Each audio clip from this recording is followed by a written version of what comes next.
La clairière avait un aspect quelque peu surréaliste, à cause des flambeaux dont la légère brise nocturne faisait danser les lumières. On aurait dit des feux follets entre lesquels se mouvaient des fantômes dont certains se trémoussaient sur de la techno. Les basses profondes faisaient vibrer l'air autour d'eux et les flammes des torches brillaient les canettes qu'ils tenaient à la main. Ces fantômes n'en étaient pas. Moitié garçons et moitié filles, ils étaient une trentaine à célébrer la musique et le début de l'été. La fin de l'année scolaire aussi, puisque majoritairement, ils étaient en classe de première au lycée Victor Hugo d'Épinal, petite ville du département des Vosges. En tendant l'oreille, on se serait rendu compte qu'un prénom revenait souvent dans la plupart de leurs échanges. Roxane.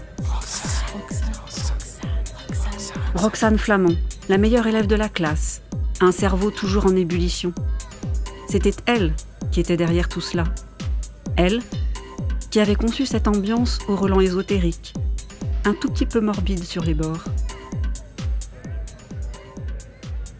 En effet, au centre de l'espace délimité par les torches, une table recouverte d'un voile noir avait été dressée avec des victuailles et des boissons. Personne n'avait encore osé s'en approcher. Pour l'instant, les jeunes gens s'étaient contentés de boire de l'eau, du coca et des jus de fruits pour se désaltérer après les efforts de la journée. Mais ils s'impatientaient, parce que la fête promise n'arrivait pas à démarrer.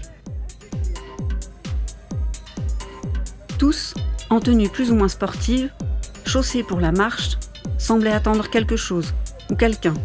Les questions fusaient, qui demandaient toutes la même chose. Qu'est-ce qu'elle fabrique ? Qu'est-ce qu'il fabrique ?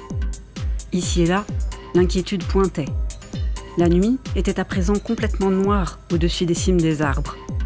Pas de lune, pas une seule étoile. Après la chaleur du jour et à la faveur de la fraîcheur qui montait des sous-bois, des volutes de brume émergeaient au ras du sol. Bientôt, elles avaleraient la terre comme un linceul recouvre une tombe. Passant de l'un à l'autre, Olympe, la plus jolie fille de la bande avec son allure aérienne et son impressionnante chevelure blonde, semblait se tourmenter plus que la moyenne. Personne ne les a vus ?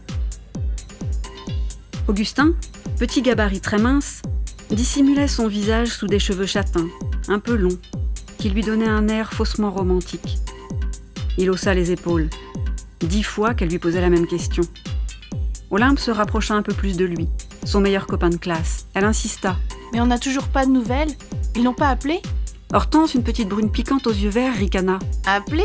Ben comment ils auraient fait, hein ? T'as un portable, toi ? Olympe se rembrunit. Mais bien sûr que non. Personne ici ce soir n'avait de portable. Olympe fulmina en serrant les poings. L'idée était de qui déjà ? Bah de Roxane, forcément.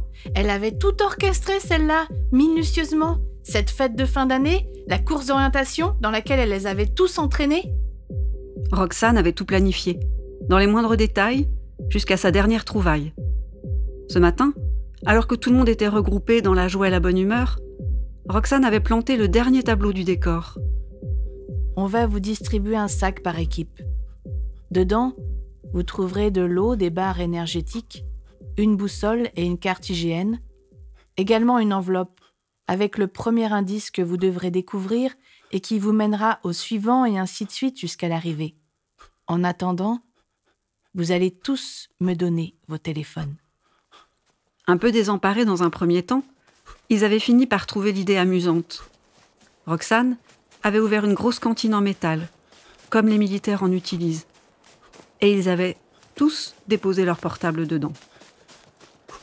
Elle avait poussé le vis jusqu'à interpeller chacun, individuellement, pour éviter la triche et ainsi récupérer quelques montres connectées que des petits malins essayaient de dissimuler.